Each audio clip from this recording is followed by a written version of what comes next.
Hey everyone, and welcome to the AI Tech channel. Today, we're diving into a story that's got Hollywood and the tech world buzzing. Disney is facing a wrongful termination complaint after a massive cyber attack. But this isn't just about a data breach. It's about careers, reputations, and the very real threat of our digital lives being exposed. The big question is, can a company hold an employee responsible for a cyber attack they were victim of? Stick around, because the answer might shock you. We've got exclusive insights, expert analysis, and practical solutions to help you protect yourself in this increasingly dangerous digital landscape. Let's break down what happened. Matthew Dutch Van Andel, a former Disney employee, claims he was the victim of a sophisticated cyber attack. This wasn't just some random phishing scam. It compromised sensitive company data, including financial records, employee information, and even personal details like credit card numbers and social security numbers. According to Van Andel, the attack started after he unknowingly downloaded malware disguised as a free AI tool from a code-sharing website. He thought he was being careful, checking the software before installing it, but that wasn't enough this time. Months later, Van Andel received a chilling message on Discord from a stranger, referencing a private conversation he had with Disney coworkers. That's when he knew something was terribly wrong. The hackers had infiltrated Disney's Slack network using his credentials, which were saved on his personal computer. Imagine the horror of realizing your personal information and your company's secrets are in the hands of cybercriminals. It's a nightmare scenario. The breach exposed millions of messages, including sensitive financial data and employee records. But it didn't stop there. Van Andel's personal information was also leaked, including credit card numbers, his social security number, passwords, medical records, and even his home security credentials. He described it as a profound sense of violation. And honestly, who wouldn't feel that way? This attack was devastating on both a professional and personal level. Van Andel reported the hack to Disney, but despite his cooperation, the company later fired him, claiming he accessed inappropriate material on his work computer. He vehemently denies these allegations. Disney, in a statement, claims their review of his company-issued device refutes his claims. This is where the story takes a really dark turn. Was Van Andel a victim, or was he somehow involved? The conflicting narratives are at the heart of this legal battle. Van Andel's attorney has now filed a complaint against Disney, alleging slander and wrongful termination. He claims the ordeal has left him with nightmares and constant anxiety. He's up against one of the biggest, most powerful companies in the world, and he knows the road ahead will be long and difficult. This isn't just about one man's fight. It's about the responsibility of companies to protect their employees and the consequences of a data breach. Let's bring in some expert analysis. Cybersecurity expert Casey Ellis emphasizes that this type of attack could happen to anyone. He recommends monitoring downloads and installations and enabling multi-factor authentication on every application. Multi-factor authentication adds an extra layer of security, making it much harder for hackers to access your accounts, even if they have your password. Think of it as a deadbolt on your digital front door. Ellis also stresses the importance of separating personal and work systems. This prevents a compromised personal computer from infecting an employer's network. This is critical. If your personal and work lives are intertwined on the same devices, you're creating a huge vulnerability. Imagine a single crack in the foundation of a building that can bring the whole thing down.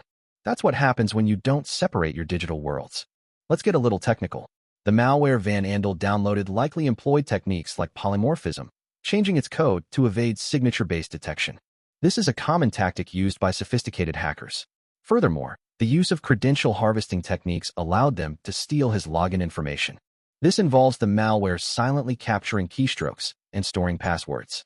The fact that the attack originated from a code-sharing website highlights the risk associated with downloading software from untrusted sources. This is a stark reminder to always verify the legitimacy of software before installing it. We also see the use of lateral movement, where hackers exploit compromised credentials to gain access to other systems within the network. The fact that the initial malware was disguised as an AI tool is particularly concerning. Hackers are increasingly using AI to create more convincing and sophisticated attacks. AI can automate phishing campaigns, generate realistic fake emails, and even create deepfake videos to trick users into revealing sensitive information. This is a rapidly evolving threat landscape, and we need to stay ahead of the curve. A recent paper from MIT's Computer Science and Artificial Intelligence Laboratory, CSAL, highlights the growing threat of AI-powered cyberattacks. The researchers found that AI can be used to bypass traditional security measures and launch highly targeted attacks with unprecedented speed and accuracy. This is a wake-up call for the cybersecurity industry. We need to develop new defenses that can keep pace with the rapidly evolving AI threat. Now, let's talk about Disney's responsibility. Should they have had better security protocols in place to prevent this attack? Did they do enough to protect their employees and their data? This is a crucial question. While no system is completely impenetrable, companies have a duty to implement robust security measures, including regular security audits, employee training, and intrusion detection systems. The fact that this attack was successful raises serious questions about the effectiveness of Disney's security posture. Here's where the debate gets interesting. Some argue that Van Andel bears some responsibility for the attack. After all, he downloaded the malware onto his personal computer. Shouldn't he have been more careful about what he was installing? This is a valid point. We all need to be vigilant about our online security. However, it's also important to remember that hackers are constantly developing new and sophisticated ways to trick us. Even the most tech-savvy among us can fall victim to a well-crafted attack. This case highlights the critical importance of cybersecurity training for employees. Companies need to educate their employees about the risks of phishing scams, malware, and other cyber threats. They also need to provide clear guidelines on how to protect company data and personal information. This isn't just a one-time thing. It needs to be an ongoing process. The threat landscape is constantly changing, and employees need to stay up to date on the latest threats. So, what can you do to protect yourself? First, enable multi-factor authentication on all your accounts. Second, be extremely careful about what you download and install on your computer. Third, keep your software up to date. Fourth, use a strong password manager to generate and store unique passwords for each of your accounts. And finally, be wary of suspicious emails and links. If something seems too good to be true, it probably is. These are simple steps, but they can make a huge difference in your online security. And this isn't the only recent cybercrime case involving Disney. Remember the story about Michael Scheuer, the former Disney employee who allegedly hacked into the park's menu system and falsely marked dishes containing peanuts as safe for people with allergies? That case highlights another aspect of the cybersecurity threat: insider threats. Employees with access to sensitive systems can cause significant damage, whether intentionally or unintentionally. This underscores the need for robust access controls and monitoring systems. Adding another layer of complexity, Disney is also facing scrutiny over its diversity, equity, and inclusion (DEI) efforts. Stephen Miller's America First Legal Foundation claims that these initiatives violate civil rights laws and have negatively impacted the company's value. They're even calling for an independent monitor to investigate the issue. This is a highly charged issue, and it's likely to fuel further debate about the role of DEI in corporate America. Could this DEI focus have indirectly led to security vulnerabilities, perhaps by distracting resources or creating internal tensions?